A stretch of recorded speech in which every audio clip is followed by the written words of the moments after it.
بسم اللہ الرحمن الرحیم۔ یہ ایک دوست پوچھتے ہیں، کہتے ہیں کہ تعویذ کرنا کیسا ہے؟ تو جو شخص تعویذ کسی سے کرواتا ہے یا دم کرواتا ہے، دیکھیں کہ اس کا تعلق دنیاوی امور سے ہے یا دینی امور سے ہے۔ کوئی شخص بھی تعویذ اس لیے نہیں لیتا کہ میں جنت میں پہنچ جاؤں،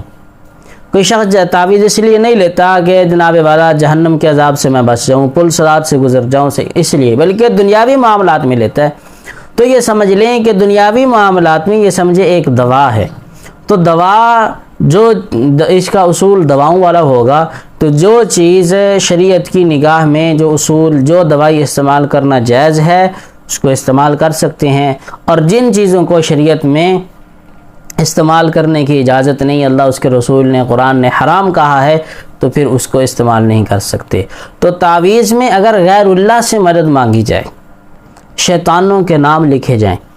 اور یہ کالے جادو والے یہ اسی طرح ہی کرتے ہیں، اللہ معاف فرمائے اللہ معاف فرمائے، 100 دفعہ توبہ، کہ یہ 40 دنوں تک ناپاک رہتے ہیں جسم کے کسی حصے کے بال نہیں کاٹنے،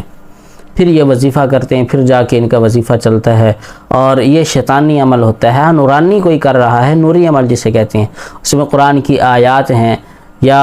دعائیں ہیں، تو وہ دعائیں اگر لکھ کر کوئی دے دیتا ہے تو وہ تعویذ کرنا جائز ہے، بلکہ صحابہ سے ثابت ہے۔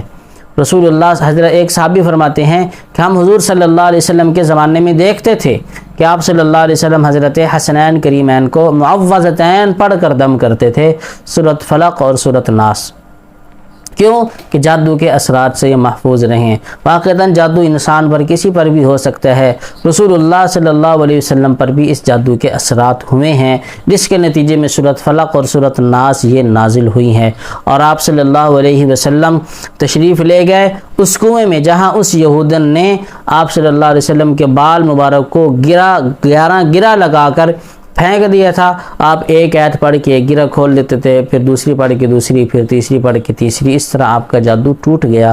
تو تعویذ لینا جائز ہے، اور اس میں آپ دیکھیں کہ جو شرعی اصولوں کے مطابق دے رہا ہے، بندہ دیندار ہے، 5 وقت کا نمازی ہے، اس کے پاس جائیں، وہ آپ کے باطن کی بھی اصلاح کرے گا، اور تعویذ میں اللہ سے ڈرے گا، اور اللہ کے پیارے حبیب صلی اللہ علیہ وسلم کی سنتوں پر عمل کرے گا۔ سمجھیں کہ یہی بندہ کامیاب ہے، اور اس کی بتائی ہوئی باتیں، اس کا دیا ہوا تعویذ ہی میرے لیے آپ کے لیے کارآمد ثابت ہو سکتا ہے۔